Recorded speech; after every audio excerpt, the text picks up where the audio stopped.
और ब्रेक से वापस आ चुके हैं। लगातार हम आप तक अपडेट्स पहुंचा रहे हैं, जहां पर एनडीए गठबंधन और इंडिया गठबंधन के बीच जो मुकाबला है वो काफी कांटे की टक्कर का देखने को मिल रहा है। लगातार एनडीए गठबंधन बढ़त बनाए हुए है, तो वही रुझान लगातार सामने आ रहे हैं जिसमें उलटफेर होता भी नजर आ रहा है। फिलहाल की बात की जाए तो उत्तर प्रदेश की 80 सीटों पर 39 पर बीजेपी का कब्जा है। इसी बीच हमारे साथ पॉलिटिकल एनालिस्ट मनीष शर्मा जी जुड़े हुए हैं। मनीष जी, देखा जाए तो जिस तरीके से फिलहाल के रुझान सामने आ रहे हैं और कहीं ना कहीं रुझानों में जो है काफी उलटफेर भी देखने को मिल रहा है। हालांकि जानकारी ये भी है कि कुछ ही देर में जो स्थिति है वो भी साफ होती नजर आएगी, लेकिन क्या लगता है कि जिस तरीके से एग्जिट पोल में अनुमान जताया जा रहा था वो सच होता दिखाई देगा? पहले से ही थोड़ा लग रहा था कि जी। जो एग्जिट पोल है वो इस बार जितना 10-12 जितने इस तरह के एग्जिट पोल थे, लगभग सारे एक ही तरह का चीजें दिखा रहे थे। वो शेयर के स्तर पे या सीट शेयर के स्तर पे बहुत प्रायोजित किस्म की चीजें लग रही। और नीचे जो हलचल थी पूरे देश में, खास करके संविधान को लेकर के, आरक्षण को लेकर के, सामाजिक न्याय को लेकर के, वो एक लग रहा था कि पहले लग रहा था कि वो बहुत ज्यादा काम कर रहा है, लेकिन एग्जिट पोल में उसको एक तरह से कहा कि नहीं ये काम कर रहा है। लेकिन अब दिखने में आ रहा है कि बेसिकली इस बार ये मसला बहुत नीचे तक चला गया है। और खास करके यूपी का जो रिजल्ट है, अब हम अभी इसको रिजल्ट नहीं कहेंगे, जी। रुझान है, उसमें बड़ा परिवर्तन दिख रहा है। और ये पूरे हिंदी बेल्ट में खास करके राजस्थान है, बिहार है, यूपी है, हरियाणा है, जहां पहले से ही तमाम जो इस तरह के जमीनी रणनीतिकार हैं वो बार बार कह रहे थे कि बिहार में चेंज होने वाला है, उत्तर प्रदेश में नीचे 50 से सीटें चीजें आनी है, राजस्थान में कोई बड़ा उलटफेर दिख रहा है, हरियाणा को लेकर के बार बार बात हो रही थी। अब तो ये बात लेकिन एग्जिट पोल इसको जुटला रहा था बार बार। अब ये बात चीजें जो है, ये रुझान भी हमको लग रहा है कि इतने बजे का रुझान है, तो ये एक ट्रेंड बनता हुआ दिख रहा है कि हिंदी बेल्ट में जो सबसे मजबूत ताकत थी बीजेपी की, रुझान बता रहे हैं कि हिंदी बेल्ट में बीजेपी अपने अब तक के पिछले 10 सालों में सबसे कमजोर स्थिति की तरफ बढ़ने जा रही है। बिल्कुल। और हमारे साथ लगातार अंकुर ठाकुर जी भी जुड़े हुए हैं। अंकुर जी, एक बार आपका रुख करेंगे। और देखा जाए तो जिस तरीके से उत्तर प्रदेश के अगर चुनावों की बात की जाए तो वहां पर अमेठी और रायबरेली पर खास तौर पर कांग्रेस और बीजेपी के बीच टक्कर देखने को मिली। हालांकि हाई प्रोफाइल सीटें उत्तर प्रदेश में और भी बहुत सी हैं, लेकिन खास तौर पर अगर अमेठी और रायबरेली की बात की जाए तो रायबरेली में जिस तरीके से राहुल गांधी बढ़त बनाते हुए नजर आ रहे हैं, और अगर अमेठी की बात करें तो वहां पर भी जो है कांग्रेस प्रत्याशी जो है, जिनका जब उनका नाम जो है सामने आया था, नामांकन के दौरान ये कहा जा रहा था कि किशोरी लाल शर्मा जो है शायद उन्हें कोई नहीं जानता है। और कहीं ना कहीं स्मृति ईरानी जो है उन्होंने लगातार ग्राउंड पे रही हैं, वो जनता से उन्होंने बातचीत की है और जनता के बीच रही हैं, तो उनको ही बढ़त मिलेगी। हालांकि जो रुझान फिलहाल सामने आ रहे हैं वो कुछ और ही बयां कर रहे हैं। देखिए, अमेठी से भी मेरी काफ़ी जब वहाँ पे मेरी यात्रा रही थी जी। चुनाव के दौरानों में, तो काफ़ी वहाँ पे वहाँ के लोकल कार्यकर्ताओं से मेरी बात हुई थी। तो उस समय भी एक नाराजगी स्मृति ईरानी के पक्ष में भी दिख रही थी, उनके विरोध में दिख रही थी वहाँ के लोगों की।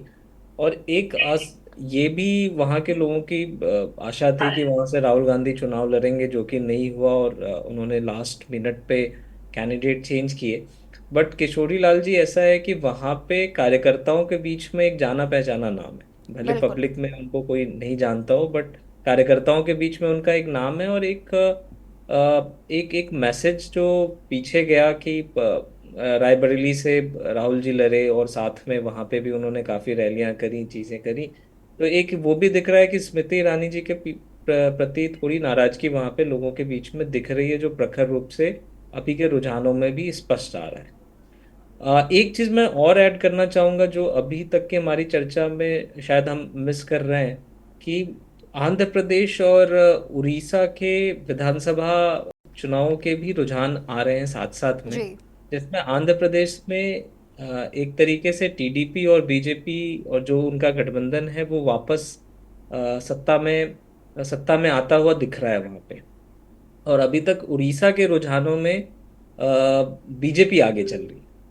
तो कहीं ना कहीं जो हम बात कर रहे थे कि हिंदी बेल्ट में जो थोड़ा बहुत नुकसान है, उस नुकसान की भरपाई ये साउथ के और उड़ीसा के कुछ क्षेत्रों से भी की जा रही है। और कुछ एक वही है कि यही सब आंकड़ों से एनडीए उत्तर प्रदेश में इतनी सीटों के नुकसान के बाद भी 310 के आंकड़े पे अभी दिख रही है।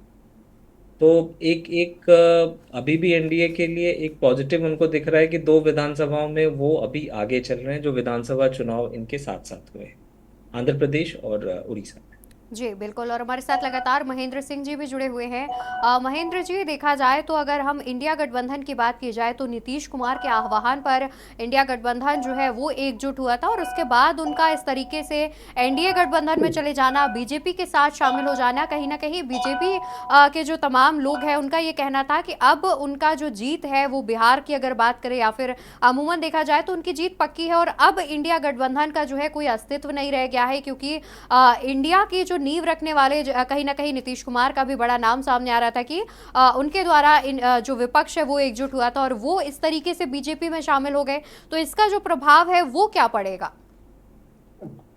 निश्चित तौर पर इसका प्रभाव देखिए आप पड़ता हुआ दिख रहा। अगर नीतीश जी साथ में होते और अगुवाई कर रहे होते जी तो आप देखिए ये जो रुझान बता रहे हैं, जी जो अभी सत्ता से चूक रहा है इंडिया ब्लॉक, ये बिल्कुल उलट होता, ये सत्ता की तरफ बढ़ रहा होता। क्योंकि नीतीश जी देखिए, बीजेपी के साथ नीतीश जी के बिहार के रुझान देखिए आप, वहां पर तेजस्वी ने बहुत मेहनत की, बावजूद इसके वो 4 या 5 सीटों पे ही लीड लेते हुए दिख रहे हैं, और नीतीश जी अच्छी खासी और बीजेपी को भी अच्छी खासी बढ़त है। इसका एक पैन इंडिया एक मैसेजिंग होती, एक लीडर के तौर पर नीतीश जी बेदाग नेता हैं, उनकी फैन फॉलोइंग है, उनको लोग चाहते हैं। तो वो एक बेदाग आदमी जो कि मोदी जी के खिलाफ खड़े होकर के सवाल पूछते थे ना कि ठीक है हम इंडिया ब्लॉक को अगर वोट देते हैं तो प्रधानमंत्री कौन बनेगा, वो सवाल का जवाब वहां पर मिला था कि नीतीश जी एक कद्दावर नेता है, बेदाग आदमी है, अच्छे प्रशासक हैं, अच्छी सरकार चलाते हैं, तो वो इम्पैक्ट पड़ता और उसकी मैसेजिंग पूरे देश में होती। इसके नतीजे हमें कुछ और मिल रहे होते। इंडिया ब्लॉक सत्ता पे निश्चित तौर पर कहा जा सकता था कि आती। अभी इंडिया ब्लॉक सत्ता से पिछड़ती हुई दिख रही, थोड़ी सी सीटों से ही पिछड़, लेकिन पिछड़ती हुई दिख रही, और एनडीए सत्ता पर दोबारा से वापसी करते हुए दिख रही। आसपास 272 के आसपास जो अभी ट्रेंड चल रहे हैं ये दिख रहे हैं, अभी तो ट्रेंड आगे ही है, 293 है जैसे, तो ये सत्ता पाते हुए दिख रहे हैं जी और कमोबेश अब क्योंकि कई राउंड की वोटिंग हो चुकी है ईवीएम की, तो कमोबेश ये थोड़ा बहुत ऊपर नीचे 5-10% ऊपर नीचे ऐसे ही रुझान कन्वर्ट हो सकते हैं, हो जाएंगे इस तरीके से। तो नीतीश जी का तो इम्पैक्ट निश्चित तौर पर अब इंडिया ब्लॉक के नेता सोच रहे होंगे, अगर नीतीश जी, आरएलडी और तमाम जो लोग हैं इनको अगर हम कोऑर्डिनेट करके अपने साथ रख पाते और अच्छे से, जैसे जब नीतीश जी थे तो नीतीश जी ने कहा था कि हमें एक कॉमन मिनिमम प्रोग्राम बनाना चाहिए, एजेंडा बनाना चाहिए, जिसके आधार पे सब लोगों को आगे बढ़ना चाहिए चुनाव में, बिल्कुल हमें फाइट करनी चाहिए। लेकिन आप देखें नीतीश के जाने के बाद कोई कॉमन मिनिमम एजेंडा बन नहीं पाया, कोई इस तरीके का कुछ हो नहीं पाया, बड़ी मुश्किल से एकजुट होकर के ये लोग चुनाव लड़ पाए।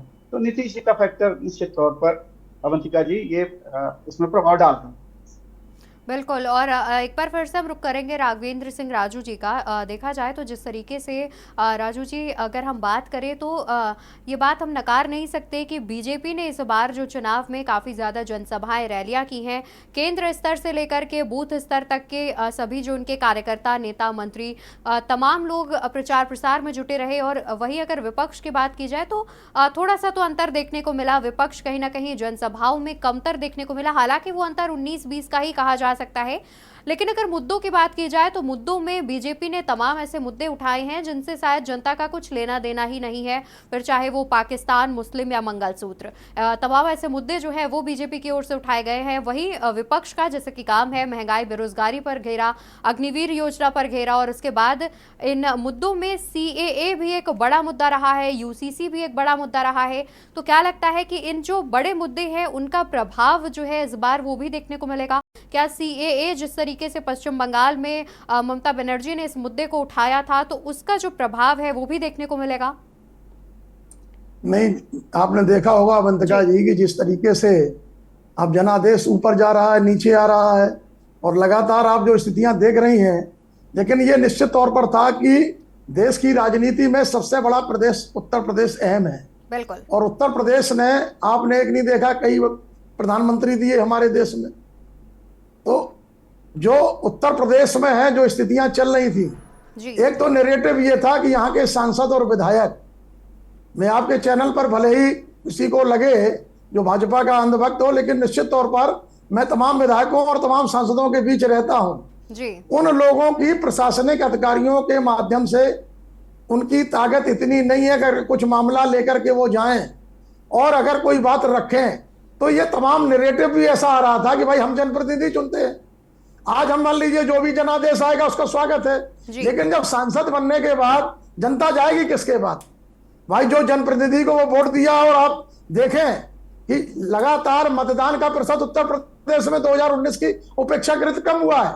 बिल्कुल और जिस तरीके से, और क्यों कम हुआ इसका मूल्यांकन क्यों नहीं? जिस देश में लगातार इतनी सारी चीजें जो प्लानिंग चलती है, वहां पर इतने, मैंने नहीं देखा होगा चुनाव आयोग पर लगातार इतना वो रहा हो। 140 करोड़ और विश्व के सबसे बड़े लोकतंत्र का ये चुनाव है, और इस चुनाव को बहुत हल्के में नहीं लिया जाना चाहिए। आज जो जनादेश है, इस जनादेश में भले ही कोई पक्ष जीते कोई पक्ष हारे, लेकिन ये निश्चित तौर पर है कि यहाँ पर जिस तरीके से 2 लड़कों की जोड़ी की बात की गई थी, बिल्कुल मैं कई रैलियों में रहा और मैंने देखा, जी मैं ये नहीं मानता कि कोई, ठीक है राजा भैया वाला ही फैक्टर कुछ रहा, लेकिन कोई ऐसा फैक्टर नहीं रहा, क्योंकि राजा भैया खुलकर के सामने नहीं आए। और कुछ नैरेटिव जो लोगों के सामने आते थे, कहते थे यार ये लोग हैं कैसे, सपा बसपा में तो समझ लीजिए ये स्थिति थी कि भाई अगले समाज के लोगों को हम टिकट देते हैं, इनकी कोई निष्ठा नहीं है तो हम प्रतिष्ठा किस बात की रखते हैं? ये सुबह हमारे साथ है, शाम को भाग जाएंगे, इनको कोई दल दिखाई देगा भाग जाएंगे। तो जो दलील निष्ठा नहीं रही लोगों की, और जो दलगत कानून कमजोर बना है, एक सबसे बड़ा वजह ये भी है। और दूसरा जो विकास और सुशासन को लेकर के भारतीय जनता पार्टी कह रही थी, जो सबसे बड़ा मुद्दा था वो राशन का था। बिल्कुल, और जिस तरीके से देखा जाए तो इस दौरान आरोप प्रत्यारोप का दौर भी है, जो वो भी काफी देखने को मिला, और लगातार प्रधानमंत्री की ओर से भी बिना राहुल गांधी का नाम लिए उन्हें शहजादा कह करके भी काफी तंज जो है इस दौरान कसे गए। हम दोबारा से आपका रुख करेंगे। फिलहाल हमारे साथ न्यूज रूम से हमारी सहयोगी गरिमा वाजपेयी भी हमारे साथ लगातार जुड़ी हुई है। गरिमा जी, आपका रुख करेंगे, और अगर न्यूज रूम की बात की जाए तो वहां से क्या कुछ अपडेट जो है वो आप जनता को पहुंचाएंगी?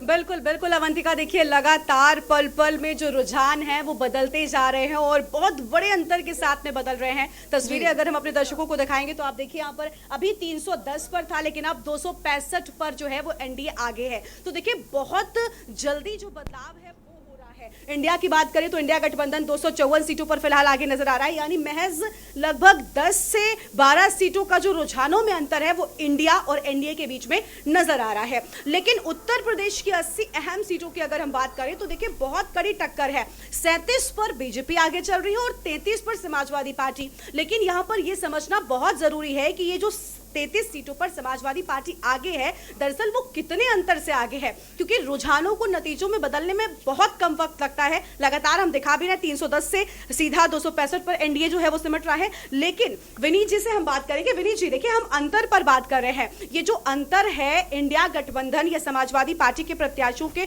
रुझानों में आगे होने का, वो बहुत कम बताया जा रहा है।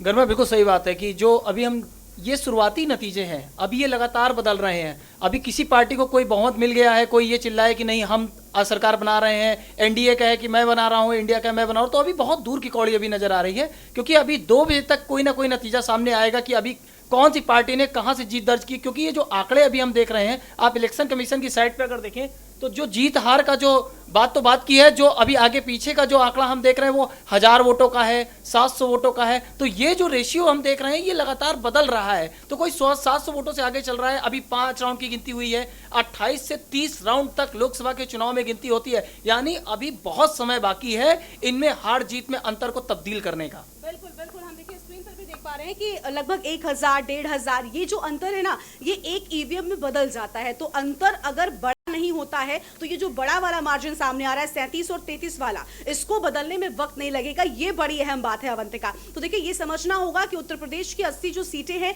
ये बहुत अहम भूमिका निभाने वाली हैं। देश में राजनीति में आने के लिए इन नंबर्स का अपने साथ होना बहुत जरूरी हो जाता है, और इन नंबर्स में से कितने एनडीए और कितने इंडिया के साथ होंगे ये देखना बहुत अहम होगा। देखिए और भी लोग हमारे साथ में हैं, उनसे भी बातचीत करते हैं। बीना जी हमारे साथ में। बीना जी, लगातार हम टेली के माध्यम से अपने दर्शकों को आसान तरीके से समझाने बताने का प्रयास कर रहे हैं कि आखिर किस सीट पर कितने प्रत्याशी जो है वो किस गठबंधन के आगे चल रहे हैं। क्या कुछ कहेंगे, आज नतीजे सामने आ रहे हैं? पल पल गरबा जी ऐसे आंकड़े पल पल बदल रहे हैं। जो बड़े बड़े चेहरे थे ये लग रहा था जीत जाएंगे, वही पीछे होते जा रहे हैं। स्मृति ईरानी अमेठी से पीछे चल रही है और राहुल गांधी वाडमार और रायबरेली दोनों जगह से आगे चल रहे हैं। मेनका गांधी पीछे चल रही है। ये जो उम्मीद नहीं थी कि बड़े बड़े चेहरे जीतेंगे, लेकिन वो पल पल थोड़ा थोड़ा पीछे होते जा रहे हैं।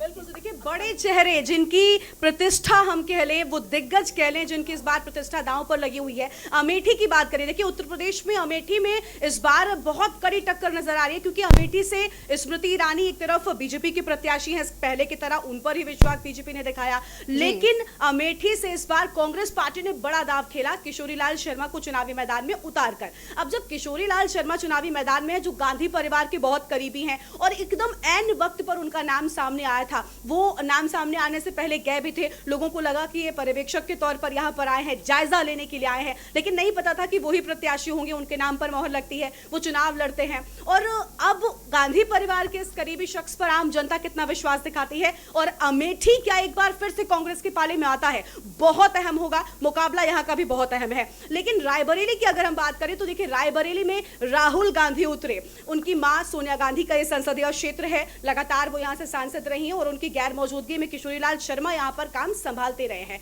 लेकिन राहुल गांधी की परीक्षा एक बार फिर से होगी कि क्या वो रायबरेली अपनी मां की संसदीय सीट को बचा पाएंगे, क्योंकि यही वो एकमात्र सीट थी जो 2019 के चुनावों में कांग्रेस पार्टी जीत पाई थी। तो ये देखिए सीटें ऐसी है ना जहां पर कहते हैं ना कि बहुत आसान भाषा में कह रहे इज्जत दांव पर लगी हुई है, क्योंकि जब अमेठी राहुल गांधी हारे तो उस वक्त पर कांग्रेस पार्टी की थू-थू हो गई थी, क्योंकि कहते हैं ना गढ़ हार जाना, किले को भेद लेना बीजेपी के लिए बहुत बड़ी जीत थी। स्मृति ईरानी शायद यही वजह थी कि एक बड़ा चेहरा बनकर उसके बाद से और बड़ा चेहरा बनकर उभरी। तो ये सारी सीटें हैं। वहीं उत्तर प्रदेश में मैनपुरी की हम बात कर ले, देखिए मैनपुरी से डिंपल यादव चुनावी मैदान में है और ये वो सीट है जहां पर समाजवादी पार्टी कभी हारी नहीं और भारतीय जनता पार्टी कभी जीती नहीं। तो दोनों की ओर से पूरी कोशिश की जा रही है कि किसी तरीके से कम यहां पर जो है वो चीजें बदलने ना पाए। बीजेपी की तरफ जीतने की पूरी कोशिश करी और समाजवादी पार्टी चाहती है कि कम से कम यहां पर तो कोई डेंट ना लगने पाए। वहीं कन्नौज में आपने देखा सुब्रत पाठक ने डिंपल यादव को हराकर एक बहुत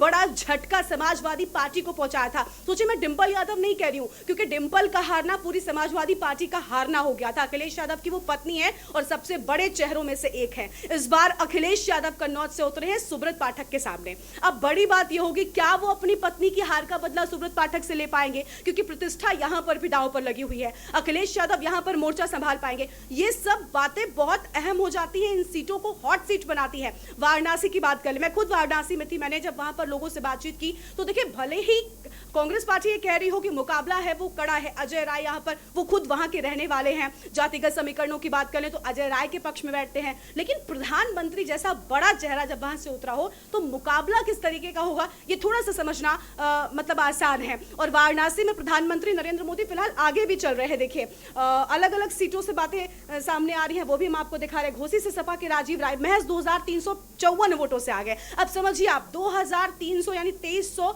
का मार्जिन पूरा होने में कितना कम वक्त लगता है। अलग अलग जगहों की ईवीएम्स खुलेंगी और मुझे लगता है एक ईवीएम या 2 ईवीएम में ही इस मार्जिन को भरा जा सकता है। तो उत्तर प्रदेश में जितनी भी सीटों पर समाजवादी पार्टी फिलहाल आगे है, उन सीटों पर आगे होने का जो अंतर है वो बहुत कम होना समाजवादी पार्टी के लिए थोड़ा सा खतरा जरूर लग रहा है, क्योंकि यह अंतर बढ़ा तो ही जीत में नतीजे जो हैं वो तब्दील होंगे, वरना रुझानों में आगे होना और नतीजों में आगे होना अंतर है। अवंतिका, बिल्कुल बिल्कुल, जाहिर तौर पर जिस तरीके से हमारे साथ लगातार हमारे मेहमान भी जुड़े हुए हैं, उनसे भी हम चर्चा कर रहे हैं, तो कहीं ना कहीं जो रुझान सामने आ रहे हैं वो कुछ और ही बयां कर रहे हैं। और ये भी अनुमान लगाया जा रहा है कि जिस तरीके से रुझान अभी कुछ देर में और सामने आएंगे तो एक बड़ा उलटफेर जो है आंकड़ों में वो देखने को मिलेगा। ईवीएम की जो गिनती है उसकी शुरुआत हो चुकी है और लगातार रुझानों में जो है फेरबदल जो है वो भी देखने को मिल रहा है। हमारे साथ लगातार मेहमान जुड़े हुए हैं और इसी बीच राजनीतिक विश्लेषक हनुमंत राव जी भी हमारे साथ जुड़े हुए हैं, उनका रुख कर लेते हैं। हनुमंत जी, बहुत स्वागत है आपका के न्यूज़ में। और जिस तरीके से देखें तो रुझानों में यूपी में अगर बीजेपी की बात करें तो उसे बड़ा झटका मिलता दिखाई दे रहा है। और कहीं ना कहीं फिलहाल जितने अभी रुझान सामने आए हैं, अगर उनकी हम विशेष तौर पर बात करें तो यूपी में बीजेपी का जो मैजिक है, मोदी मैजिक जो है वो कम होता नजर आ रहा है। देखिए, कुल मिलाकर के जब चुनाव पहले चरण से शुरू हुआ जी, तो ऐसा लग रहा था स्पष्ट रूप से कि कहीं ना कहीं जनता में नाराजगी है और वो पहले चरण से ही परिलक्षित होना शुरू हो गया था। देखिए, जो जातीय समीकरण की अगर हम बात करें बिल्कुल, तो जिस तरीके से अखिलेश यादव ने इस बार टिकटों का डिस्ट्रीब्यूशन किया, उसमें उन्होंने गैर यादव प्रत्याशियों को बहुत तरजीह दी। उन्होंने शाक्य प्रत्याशियों को लिया, पाल को लिया, अन्य पिछड़ी जातियों को लिया, निषाद को लिया। तो उन्होंने एक तरह का टिकट वितरण में सोशल इंजीनियरिंग की, जिसका बड़ा फायदा मिला। दूसरा एक जो बहुत बड़ा वर्ग था वो युवाओं का था, जो लगातार बढ़ती हुई बेरोजगारी से कहीं न कहीं उनमें निराशा थी। वो सपा की तरफ और कांग्रेस गठबंधन की तरफ, इंडिया गठबंधन की तरफ मुड़ा। महिलाओं का वोट निश्चित रूप से बीजेपी को अच्छी मात्रा में मिला है। महिलाओं का वोट उस तरीके से गठबंधन की तरफ नहीं आया जिस तरीके से उम्मीद की जा रही थी, लेकिन युवा और हर जाति के लोग और यहाँ तक कि दलित वोटर भी जो है वो इंडिया गठबंधन की तरफ मूव हुआ। तो इन कारणों से मुझे लग रहा है कि समाजवादी पार्टी और इंडिया गठबंधन को ये एक बढ़त जो है वो दिखाई दे रही है। जो अखिलेश यादव का नारा था पीडीए का, और जो इंडिया गठबंधन का नारा था जातीय जनगणना और भागीदारी का, ये कहीं ना कहीं यूपी और बिहार में मैजिक करते हुए दिखाई। बिल्कुल। और वही देखा जाए तो अगर उत्तर प्रदेश की बात की जाए तो वहां पर सपा और कांग्रेस का जो गठबंधन है वो बीजेपी को काफी कड़ी टक्कर देता हुआ दिख रहा है। हालांकि बसपा की बात की जाए तो उसका अभी तक खाता नहीं खुला है और रुझान जिस तरीके से अन्य पार्टियों के सामने आए हैं उसमें बसपा को एक भी सीट जो है वो उत्तर प्रदेश में मिलती हुई नहीं दिखाई दे रही है। और लगातार जो इंडिया गठबंधन है वहां पर अनुमान लगाया जा रहा था कि बसपा हो सकता है इंडिया गठबंधन में शामिल हो जाए। हालांकि जब ऐसा नहीं हुआ तो फिर इंडिया गठबंधन के तमाम नेताओं के द्वारा ये कहा गया कि बसपा बीजेपी की बी टीम के तहत कार्य कर रही है। और कहीं ना कहीं फिलहाल जो नतीजे सामने आ रहे हैं, हालांकि नतीजे हम इन्हें नहीं कहेंगे, रुझान जिस तरीके से सामने आ रहे हैं, बसपा का एक भी खाता नहीं खुला है अभी। तो इसको हम किस नजरिए से देखेंगे? शुरू में लग रहा था कि शायद मायावती सिरे से चुनाव लड़ेंगे, कम से कम कुछ सीटों पे जहाँ पे दलित बहुल सीटें हैं वहाँ जातीय समीकरण बैठा करके मायावती बेहतर प्रदर्शन करेंगी। पश्चिम के कुछ सीटों पे उन्होंने टिकट वितरण अच्छा भी किया, लेकिन जैसे ही चुनाव आगे बढ़ा और जिस तरीके से आकाश आनंद को हटाना या आप यूं कहें कि कुछ उनके जो भी कार्यप्रणाली रही, उससे जनता और खास करके उनके काडर वोटों में ये संदेश गया कि कहीं ना कहीं बहन जी इस बार कमजोर हैं, कमजोर पड़ी हुई हैं और वो उस तरह से मुकाबले में नहीं है। और जो सबसे बड़ा विपक्ष का एक नैरेटिव था संविधान को बचाने, तो दलित वोटर के लिए संविधान की जो आज स्थिति है वो उनके लिए सर्वोपरि है। और मैं तो यूं ही कहता हूं कि भगवान और संविधान में अगर दलित वर्ग को चूज करना होता है, उन्हें चयन करना होता है, तो वो संविधान को कहीं ज्यादा तरजीह देते हैं। और इसीलिए एक मायावती का एक बहुत बड़ा चंक जो है वो भी टूट करके जो है गया समाजवादी पार्टी और इंडिया गठबंधन की तरफ से, क्योंकि उनके लिए संविधान का जो सवाल था वो बहुत अहम था और इसने इंडिया गठबंधन को काफी हद तक जो है प्लस किया है। बिल्कुल। और कहीं ना कहीं देखने वाली बात होगी। फिलहाल और कुछ देर का इंतजार रहेगा कि क्या पता रुझानों में फेरबदल हो और बसपा भी किन्हीं सीटों पर बढ़त बनाए या फिर उसका खाता जो है वो खुल सके। हमारे साथ लगातार अन्य मेहमान भी जुड़े हुए हैं, एक बार फिर से हम रुक कर लेते हैं। हमारे साथ जुड़े हुए हैं अंकुर ठाकुर जी, आपका और आपसे जानना चाहेंगे, देखा जाए तो जिस तरीके से आपने भी बताया कि आप चुनाव के दौरान जो है ग्राउंड पर रहे हैं। फिलहाल अगर वहां की बात की जाए तो जिस तरीके से बीजेपी इस बार कई अहम मुद्दे हैं जिन पर बोलने से बची है, फिर चाहे वो किसान आंदोलन की बात की जाए या फिर अन्य बड़े मुद्दे, इनमें से एक मुख्य मुद्दा जो है वो संवेदनशील मुद्दा भी कह सकते हैं, मणिपुर का भी रहा है, जिसको लेकर के विपक्ष ने काफी अच्छी रणनीति के तहत घेरने का कार्य किया है। लेकिन उसके बावजूद बीजेपी की ओर से शायद ही मणिपुर पर कुछ कहा गया हो। तो वहां की अगर बात की जाए तो वहां पर कैसी स्थिति का हम अनुमान लगा सकते हैं? देखिए, मणिपुर मुद्दे पे सिर्फ मणिपुर ही नहीं, एक खास तबका है हिंदी बेल्ट में भी, बाकी सारे क्षेत्रों में भी, जिस पे मणिपुर मुद्दों का काफ़ी प्रभाव पड़ा। जो भी वहाँ से वीडियोस और बाकी सारी चीज़ें भी काफ़ी वायरल हुई थी। तो एक तबका कहीं ना कहीं टूटा भी था भाजपा से, भले वो संख्या में बहुत ज़्यादा नहीं है, बट वो तबका एक एक क्लोज फाइट में काफ़ी निर्णायक हो सकता है। तो मणिपुर में कहीं ना कहीं भाजपा के प्रति एक नाराजगी है, वहाँ की अभी सरकार के प्रति एक कड़ी नाराजगी है, जो दो वर्ग हैं जिनके बीच संघर्ष हुआ था उस बीच में। तो इस मुद्दे का वहाँ पे काफ़ी ज़्यादा प्रभाव है। मणिपुर में तो है ही है, बाकी सारे एरिया में भी काफ़ी अच्छा प्रभाव पड़ा था, और कहीं ना कहीं एक तबका थोड़ा सा टूटा है भाजपा से, और उसका एक असर दिख रहा है। एक जैसा मैंने आपको पहले भी बताया कि बहुत सारे मुद्दे ऐसे थे जिसके कारण भाजपा के जो वोटर्स थे वो नाराज होके बैठे थे, और कहीं ना कहीं इंडिया गठबंधन के भी जो कार्यकर्ता और जो संगठन उनका रहा है, उन वोटरों तक को अपने तरफ रुझाने में पूरी तरह से सफल नहीं रहा। सफल होता तो शायद वो अभी आगे हो रहे होते इंडिया अलायंस से। जी बिल्कुल। और हमारे साथ लगातार महेंद्र सिंह जी भी जुड़े हुए हैं। महेंद्र सिंह जी, जिस तरीके से फिलहाल अभी अगर रुझानों की बात की जाए तो एनडीए 280 सीटों पर है, इंडिया गठबंधन 239 सीटों पर है। एक बार जीत का मार्जिन फिर से जो है करीब 40 सीटों के करीब का देखा जाए। बिल्कुल सर, बने रहिए, हम आगे भी आपसे अपडेट लेंगे फिलहाल के लिए। और यहाँ पर जनता को हम अपडेट दे देते हैं, जहाँ पर आपको बता दें कि कानपुर से बीजेपी के रमेश अवस्थी आगे चल रहे हैं। कानपुर से बीजेपी के रमेश अवस्थी आगे, रमेश अवस्थी 13,000 से ज्यादा वोटों से आगे चल रहे हैं। डायमंड हार्बर से अभिषेक बनर्जी 1 लाख वोट से आगे।